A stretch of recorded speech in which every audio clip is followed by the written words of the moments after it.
Hello and welcome back, Squirrel Nation. We are diving into today's game. Starting really nice, we get a 2-star Skybreaker with a lock. So yesterday I kind of did try hard. We went with the flow of the game and we ended up going the Glacier Warriors. Today I want to show you something a little different. So I'm going to actually do practice today.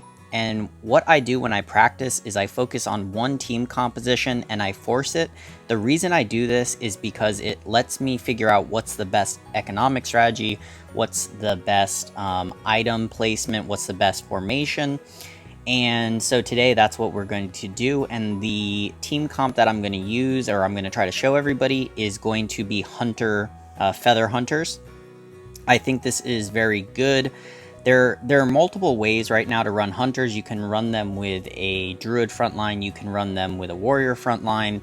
And feather is another option. So the reason I decided on this build is because yesterday we ran the Glacier Warriors. So feather hunters would be a good way to deal with that because you get the avoidance. So anyways, we are going to go through with that. And so early in the game, the big thing if I'm going to run any sort of hunter build is I am looking for a tank. So the fact that we got gifted a 2-star Skybreaker right off the bat is amazing. Wisp Seer, not the greatest piece, but it is a good piece for anything druid. So there we go. We throw in everything. I go Tusker over the God of War because, and actually well, in this case, it doesn't matter, but I'm going to set up like it's the human round, so I don't have to worry about it. I'm going for the Tusker over the God of War because if I am going Druids, which I know I am, then just having the extra beast, it gives me some synergy flexibility. So that's why. Somebody is grabbing Taboo Witcher, so I'm looking for people blocking anything that I want. I do want a Taboo Witcher for my 6 feather, so that is blocked, but it's only one person. Not too big of a deal. Actually, 2. So, but not a big deal. There we go. We grab that. We get our unicorn. And now we are going to fill out. At this point, we will grab the Abyssal for right now. Here's the first human round. I'm actually going to make use of that Tusker. I could also put in the Abyssal Guard or the Taboo Witcher, but I think I'm happy with this. And we do go against the God of War, so that's kind of unfortunate. But that is how it goes. Let's put our items during the round. And we're just looking, same thing. Nobody has picked up Hunters so far, so that is a good thing for us. When I'm going Feather anything, I want to get my Druid start up as quickly as possible. So I now have 2 Druids, so if I can get a Wisp Seer, if I can get a another unicorn, that would be great. Okay, there we go. Still, same thing. I'm still looking for pairs. My choice is I could level here and put in more power, or I can get some more pairs to mix in. So for me, for right now, I'm going to mix in pairs instead of leveling because I care more about sustained power, so I care more about getting on a win streak than just winning one round. So I'm okay losing this round if it gets me a pair of Abyssal Guard, or gets me a 2-star Abyssal and a 2-star Red Axe Chief. It just ends up better, and the fact that we may win this round anyways is just really, really good for us. Yeah, very lucky polymorph by their team, but it looks like we probably still pull this out. Unicorn is a pretty solid unit early game because of that heal, especially if you can get her to 2 stars, and sometimes you get lucky when you're running Druids and get a very early 3-star. And there we go. So we need the Feather. We get the Abyssal. So that is great. Another 2-star. In this case, now we get rid of Hell Knight. Here is where I need these. I have 2... I'm thinking now of leveling, but I would have to sell my... I'd have to sell multiple things, which I don't really want to do. So I'm just going to grab the Hunter.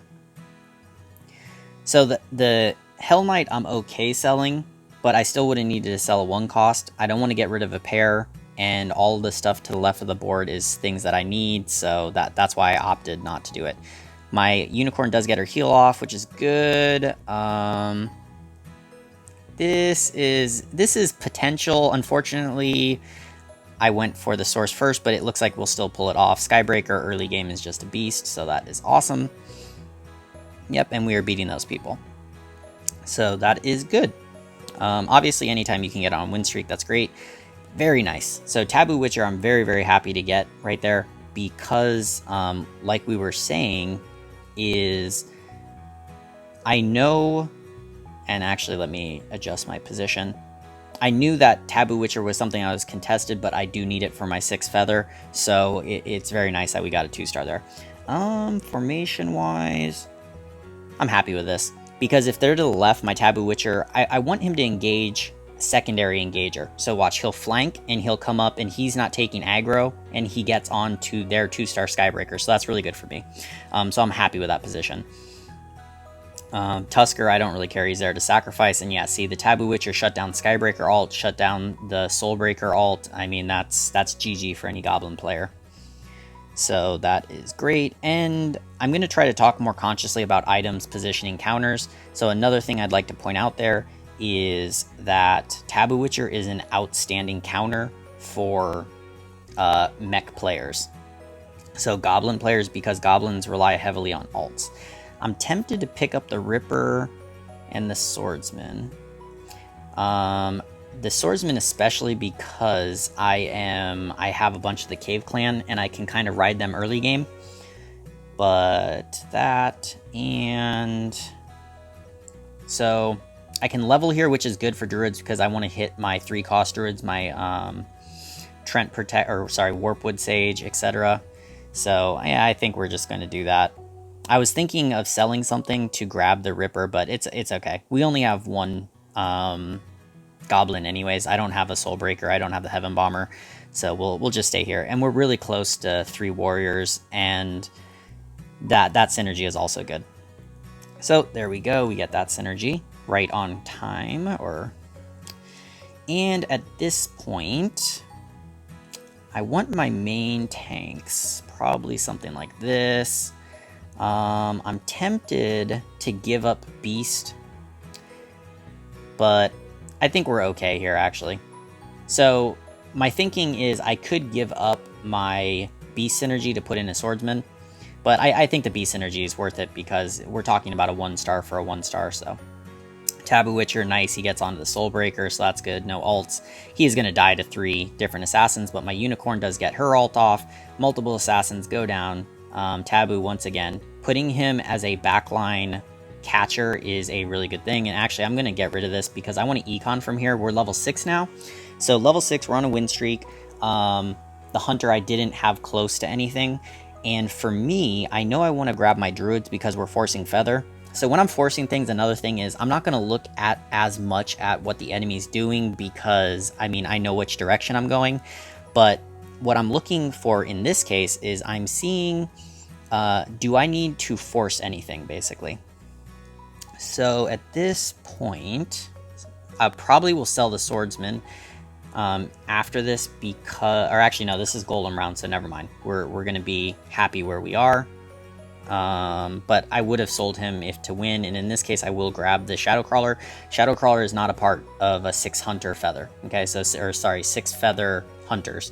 Shadowcrawler is not a part. You use Shining Assassin, but I will grab the Shadowcrawler because it doesn't hurt my interest, and who knows, if I get to 2-star, we can use that instead of a Shining Assassin for the mid game, and then late game we can try to switch it out. Okay. So that is good, and once again, I'm looking, anybody else have Druids? And there's one other player who has a pair of Druids, and yeah, they're basically the same as me.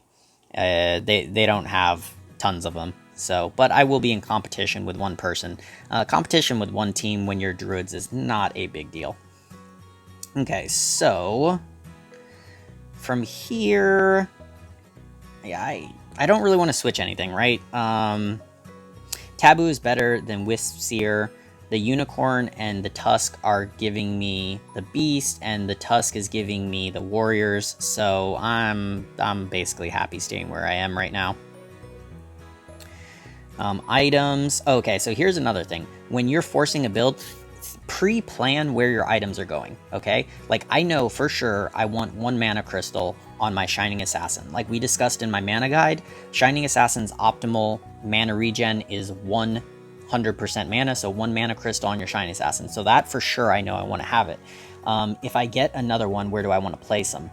You think about those things. Where do I want to place this shield? Well, this shield I want to upgrade into this dragon shield, right? Dragon Bone shield, and that I would like to have on my Trent Protector. Okay, so those are all things you should be planning. Plan them in advance. Don't, and by advance, I mean before the game even starts. When you're practicing comps, yeah, grab those things early and go for it. So here's where forcing is different. In this game, if I was tryharding, I would absolutely grab Doom, and I would start actually just going 6 Warrior Beast from here because I have such a good setup. But I am practicing, so I am going to force, okay? When you're practicing, forcing things is 100% okay because that's how you're going to get better at that build. That's how you're going to learn how to position. That's how you're going to learn to put your items on. That's how you're going to learn what the comp does well against, what it does poorly against, that type of stuff. So anyways, today we are focusing on practice. We're focusing on forcing this, so that is what we're going to do. Okay, so that's still going good. We got our streak going. Bam, we're doing good against everybody. That's nice. Okay, so, and our shield. Okay, here's another thing. Items you can place onto things you know you're going to sell. So I can place this probably, I'll place it on my Skybreaker because I know I'm going to sell him. He's not a long-term. Same thing with the Red Axe Chief. I can put the shield there. Shields do not stack to the bet. Well, from what I can tell, and this is something that's hard to test. Without people who are willing to go into a casual game and sit there and very boringly test with me. So anyways, 1 shield there, put the mana crystal there, put the shield there. I know I will sell them, so it's not a big deal. I can get it back. This formation, by the way, I have Unicorn centralized. I could even put Unicorn up to catch aggro, but I kind of like the fact that she blocks my Taboo Witcher here so that he does get the flank on the enemy team, and like we discussed before. So same thing, he flanks. Notice my Taboo Witcher doesn't have main aggro, my War Chief does. The other reason I have War Chief where he is because he's in the middle. So anybody who sets up on this right side, the War Chief and the Skybreaker are basically going to share aggro, which is good. They're my 2 main tanks. And then I'm biasing to the right side because most players will be on your right side. That's just the way people tend to form up. And see, same thing. If I was going 6 warriors, easy peasy. We just got a berserker. We had a doom, right? But okay. Now we're here in gold. I am going to wait. We've been doing fine. I'm going to look at everybody else. Second place and third place could potentially beat me, but that's basically it. Or sorry, second place and fourth place. So D and Hisokiss. But I think we're still okay. And Dwarf Sniper is also not in this build. So Shadow Crawler and Dwarf Sniper I'm actually just holding, so I can even get rid of them if I need. The 3 hunters are going to be Shining Archer, Wind Ranger, and Siren. Those are the hunters you're optimally looking for. Okay, so we are fighting one of the people who could potentially beat me. I think we are going to... this is going to be really close. No, yeah, we are going to lose. Because, yeah, unfortunately we didn't get kills before some of my stuff died. But that's fine. In that case, I could have rolled to try to upgrade my druids, but there we go. We grab that. We are going to focus on leveling, and I'm going to reposition. So here we go. I'm actually going to put my unicorn there. I want the unicorn to actually take some damage so that she ults. I'm not really worried about the damage or the other stuff. In this case, what I'm going to do is I am going to sell stuff between keeping... So I'll probably keep the Dwarf Sniper, and I'm doing this just so that my next shop is going to be a better chance to give me good stuff, right? So now I have a 10% chance to get the epics like my Shining Assassin, my Lone Druid. So that's the only reason I'm doing that. And I know no matter, I would beat the Wolves. With the team comp I had, I wasn't going to lose to the Wolves. But that's fine. So we do that. Also, same thing, we're not going to lose the Wolves, so I didn't really worry about getting a piece in, so I might as well really think about what I'm selling, how I'm going to get that gold to go to level 7. So we can grab that, but same thing, I'm going to focus on leveling. I don't have a win streak to worry about. I want to get to 8 before I start re-rolling too crazy. So we're going to front, we're going to kind of go back to our formation here. Now I will put in my wisps here. And actually, like I said, I'm going to bias to the right side because that is where people will tend to go. And anyways, so there we go. And this item, okay, so if I combined it, remember, 1 mana crystal is for my Shining Assassin. So if I combine this, is this a piece that I want to have on my Shining Assassin, right? It's okay. My Shining Assassin, the skill damage isn't really skill damage because it enhances her alt, basically makes her not take damage, and it enhances her auto attacks. And from what I can tell, Magicka's staff doesn't make her enhancement on her auto attack stronger, but the burst damage is really nice to have on my assassin. So that combination is something that I probably will do. And then in this case, it's going to be on my Skybreaker. So just give us some burst. And same thing, we're just leveling. And yeah, I'm just sitting back. And at 8, we're going to reroll. I'm looking at my economy compared to everybody else. Basically, people are 50. I think I have an experience lead though. Yeah, so the other people at 50 I don't think have been trying to level like me. As you can see right now, we're going through each one. So only one of them. This person's kind of close to me. So make sure you check experience. When you're looking at your economy leads, it's not just the gold and just the level you're at, right? Because when you're buying experience, that obviously is impacting your pool. So we can see they have a Siren and a 2-star Siren, and they're going Hunters, so that is unfortunate that we have the competition. But this is another thing when you're practicing. People always ask, how many people should I be in competition with? And the true answer is it depends, right? You have to be able to feel it out. Okay, so there's that. We got that. And at this point, do I keep re-rolling or are we going to sell? I'm going to sell my Dwarf Sniper to get back above 50.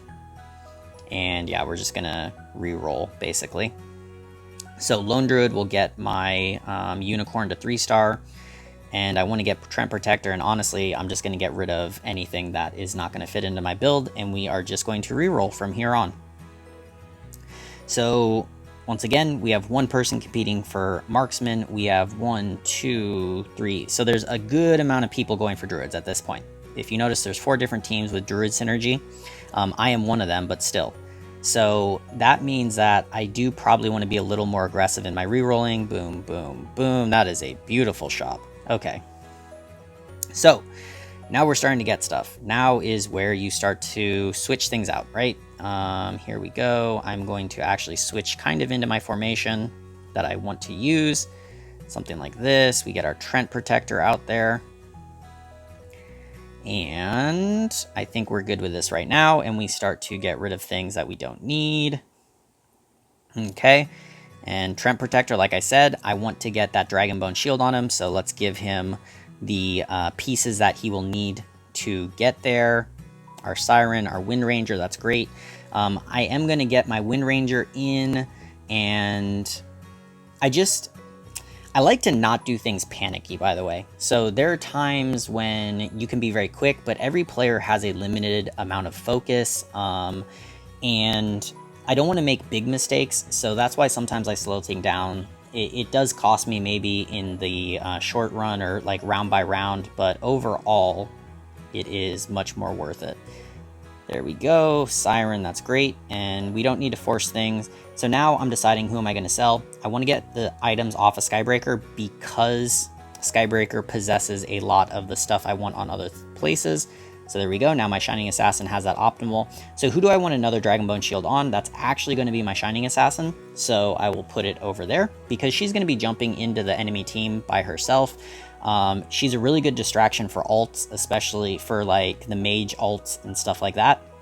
in this team comp, so you do want your Shining Assassin to be tanky so that she can survive longer and distract the enemy team longer. There we go. Okay, Dracula Mask, same thing. Where am I going to want that? In this case, I'm not running any hero, or what I ask myself is, what hero do I care if they're silenced? And on this team comp, the only hero that I don't care about them getting silenced is Taboo Witcher. So we're grabbing, we'll stop at 3s. So bam, Taboo Witcher gets it. And actually, let's switch our formation like this. And just organize our board. So we're still waiting for a Lone Druid. These two things we are thinking of going to 3-star. And let's see. Has anybody hit a Lone Druid? One person has hit a Lone Druid. I'm thinking of rolling down more aggressively to hit my Lone Druid because we do have 4 Druid players. I'm okay if I don't get my 2-3-star Lone Druid right away, but I want to get at least my 1-star Lone Druid so I can get my 3-star Druids. I can already have a 3-star Unicorn, and I only need 1 more for Wisp Seer. So that is big time on my mind right now. And economies. I have about 5 rounds until I need to worry about level 9, so I can re-roll down pretty aggressively. Another thing is, for my next mana, I would like to get on my Siren, but for now, I'm probably going to have to front her. Good. Good. Upgrades, upgrades. Okay, so now we can switch in, and actually the Abyssal I'm going to keep in case mages start to be an issue. And actually, you know what? Let's go like this, because I do need to front my Siren, because she does not have mana regen, and we discussed that at length in my mana guide. So if you're curious why fronting the Siren, you can go watch that mana guide.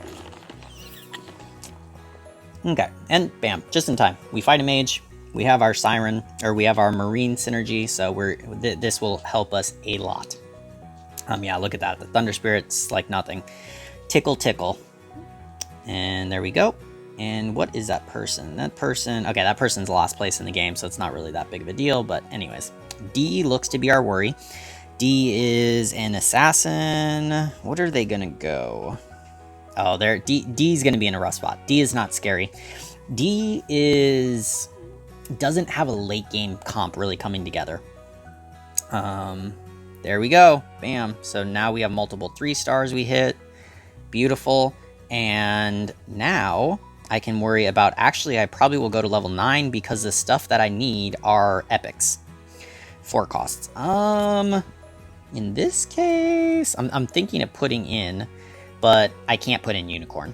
I want to keep, I could switch out the Abyssal Guard, but I want to keep the, I want to keep my Marine synergy, so I'm not going to switch it out.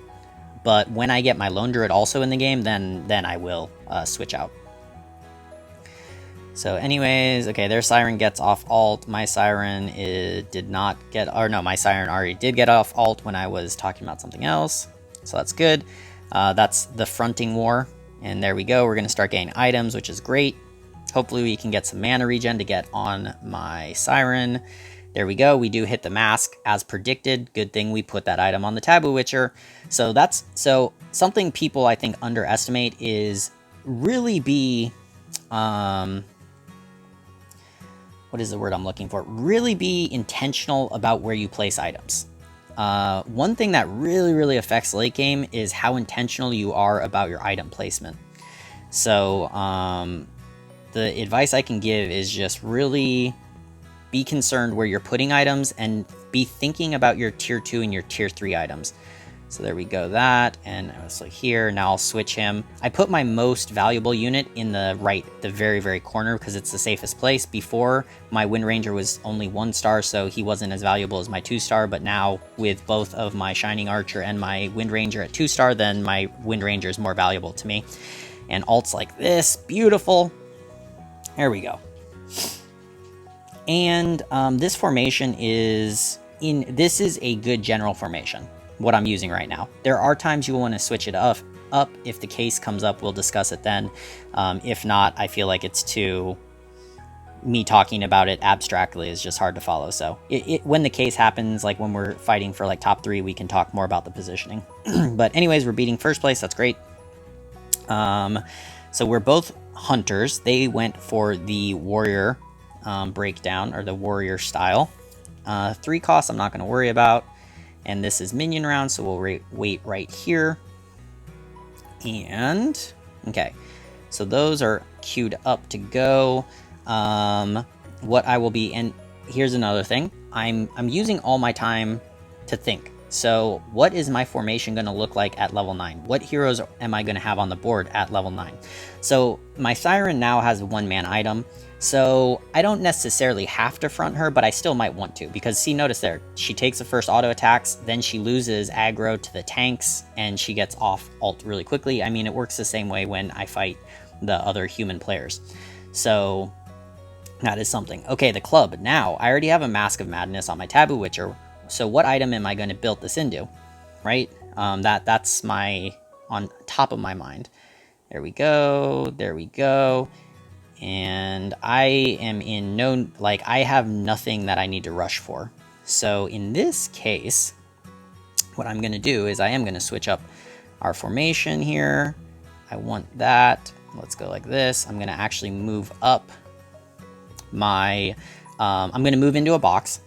I'm going to have my Siren here, because if assassins jump in, my Siren will take a little damage. She'll ult quickly. From here, she will freeze most of the enemy. Unfortunately, their Siren will get off the ult first, but this is just kind of playing the numbers. We will get ours off, hopefully, before our Witcher dies. Nice. So we still keep up that damage. And our Wind Ranger should be killing the Werewolf. Great. With ultimate before he gets ult off. And yep, that is looking good. And this is first place, by the way. So, once I will adjust my formation when it's only us, but right now I do have to play for these assassin players. If you notice, the D and Gaith, the last 2 places, they both are assassins, and D is 6 assassins, so I do want to be cautious about that. And nope, we're good. Here we go, here we go. Perfect, perfect. Upgrades, upgrades. And now we are below 50, so I will keep on going. And that's beautiful. Perfect. And okay, so from here, I am going to lose that, which is fine in this case. And I think we're going to go like this. So my Unicorn will lock in the side. The egg I'm going to save because I could use it either on my Shining Assassin or my Taboo Witcher, depending. And I could also use it on my Shining Assassin. I can also use it on my Lone Druid. So that is how that will go. Now we are fighting... Okay, a Goblin Mech. Ooh, got a Zeus. Interesting. What is this comp? So Goblin Mech. So they went Goblins. So they're trying to... They low-rolled Goblins, and it looks like they're trying to... They're going to be waiting for their Devastator. They will be a little rough. So a Dark Spirit, something to counter the heavy armor is what I'm thinking about. Counters, counters. The other teams, Hunters are good against. I have another Hunter Mirror. I have the Assassin. The Hunters are fine against that because I have the tankiness I need. So... I will, if a Dark Spirit pops up, I will be giving it some, I will grab it because it'll help me there. Perfect, perfect, perfect. And now we're below. I'm not going to sell anything at this point, so I will go. Okay, Devastator. I can keep it in my shop. If it's in my shop, it's not going to show up on their shop, so if they're re-rolling right now, which they are not, but still. Okay. So at this point, I'm 9, nobody else is 9, their economies are not good. What I'm actually going to do is I am actually probably going to target level 10. The reason why is I have my Shining Assassin at 2-star, I have everything at 2-star. The only things I care about now are actually getting 3 stars, and it would be on my Lone Druid and my Trent Protector. My Trent Protector is just not being lucky, and honestly, when D, the last place person, dies, it's just going to free up all the Trent Protectors for me and me alone. So going to 10 right now is a good upgrade for me because there's no way that these other people are going to get there, which means I'm just going to have a 1-person advantage the entire time. And there we go. Bunny, I'm going to stay at 40. I'm even tempted to use Egg, but I'm not going to because the Lone Druid matters more. At this point, I'm asking myself, does Siren Synergy does Marine Synergy matter? And actually here, I am going to front my Siren again because, as we have seen, I have been getting... I haven't been doing as well against first place as I want, so this should help us against first place when we fight them, because we'll get in here, we're fighting first place, so we'll get our ult off, but unfortunately, not enough health to live through it. So there we go. That's when you don't want to front a hero. And that's because I don't have enough defense on my Siren. So, hey, lesson learned. There we go. And see, now we were barely losing to first place. Now we're like, or they're not first place anymore, but we were barely losing. Now we lose heavily. Same thing here. Okay, so Siren needs to be tucked back in. And I mean, really, that's just how you're going to learn, you know.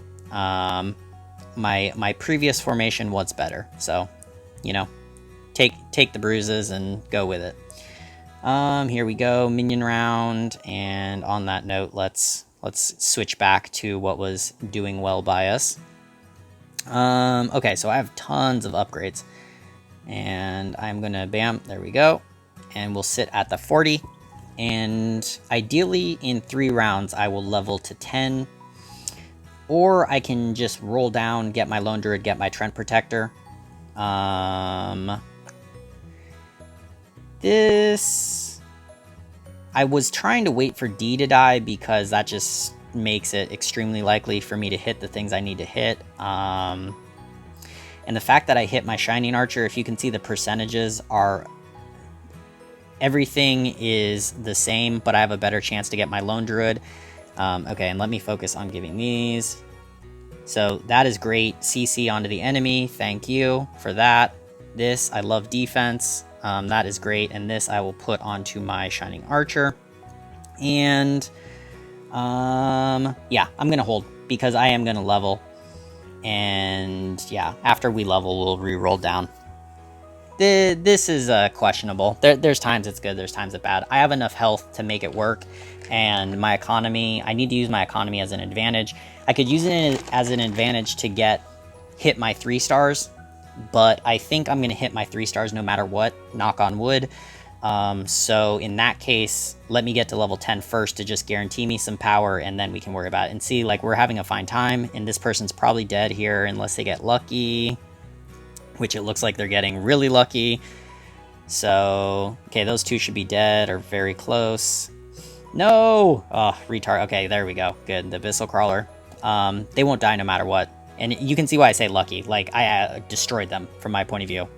What is this? 1, 2, 3, 4, 5, 6, 7, 8 heroes and 2 summons are alive on my point of view. So, lucky crits. That's the way that they go, though. Okay, so we need 1 Trent Protector, 1 Lone Druid. I wish I could have killed D. That would have been nice. But, hey, like I said, it's the way it goes. So, here we go. Leveling. Next round, I will level on curve. And then we just roll, and I try to hit my Lone Druid and my Trent Protector. So, that is how that is. And I'm just kind of seeing what type of upgrades he realistically can look like. So, oh yeah, see that Orb of Refreshing, very nice. Yeah, first place just has such nice items. Unfortunately, I didn't hit these type of nice items. And good job on them is, okay, so let's watch from their point of view, us fighting. Oh, and you see that polymorph. Oh, beautiful. Onto their Siren. No, but their Siren still gets ult off quicker than my Siren. Oh, man. It hurts. Rip. And she's going to ult again. Does mine ult, though? Ult! Okay, mine is ulting also, so thank goodness for that. And you can see my Shining Assassin stayed alive a very long time in their backline, so that did help. But anyways, so they are still beating me pretty heavily. But once I go to 10, that should help me, and then we can get our stuff to 3 stars. So I think we're gonna be having something good going. Okay, so basically everybody's beating me, but that's kind of to be expected since I made the choices I made. So here we go. We level, boom, and from here, there we go. And I am going to roll down a bit because I want to decide. I don't want to use the egg. Oh, there we go. That's nice. I would like to get... Okay. I didn't want to do that because if I hit a Trent Protector or I hit a Lone Druid, then I can use the egg on the other one. But, you know... oh, no, and I didn't put something on the board. That's my bad. So... actually, it's funny because I get comments a lot like rolling on neutral rounds or like, why did you do XYZ? And in a lot of cases, it's a misplay. And in general, I make misplays because my focus is too taxed, right? Like I'm focusing on re-rolling, I'm focusing on repositioning, I'm focusing on placing items. So I kind of overlook something else. So that's why sometimes the optimal play is not necessarily the best economic play. It's sometimes just the play that lets you have a little more free attention, free focus. So, D's still hanging on by 1. But, okay, anyways. Going to 10 helped the other 2 players, and yeah, there's no way they're going to 10. It would take them multiple rounds, and I also did fine, and I didn't even have in my other unit, so there we go. Tsunami Stalker? That is interesting. Or do I actually put in my Dark Spirit becomes the other thing. So I need it, well, the mech still hasn't hit, so I need that if I hit the mech. I think this is better, to be honest. Actually, this is a good assassin catcher, so I'm going to leave him back there. If I would have put him front, he would have jumped onto the druids. This way, yeah, he's getting a nice central position. And then, oh no, oh my gosh, the luck. Oh, the RNG, man, rip. And if I could get one more mana item on my Siren, it would help a lot too. If you can see, her ults are all just a second too slow. Okay, cool. Finally, we beat him from his point of view, so there we go. And now our Trent Protector is freed up. And very nice. We crushed him from his point of view. Thankfully, it finally, the odds finally pay off. Let's reroll first. Ooh, okay, nice. And yep. Goodbye, Abyssal Guard. You're officially donezo. Okay, so those are all near and attack. Let's go here. I already gave her, but this is for the enemies can't dodge. I'm actually going to put on my Siren just to kind of speed up her ultimate. We've seen, right? These just couple seconds. And I'm actually going to wait. I might put it on my... where it depends what we get here. Hopefully we can get something and pair up, but... And remember, Dark Spirit I'm holding just in case the mech hits his Devastator. Which he has not done so far, which thankfully. And Dragon, nope, I want that on my Trent Protector. Wow, Warpwood Sage. Warpwood Sage. Let me use the right name. That is being... I could have swore... Yeah, okay. I'm like... I put it on there, right? Okay. So get that on there. And...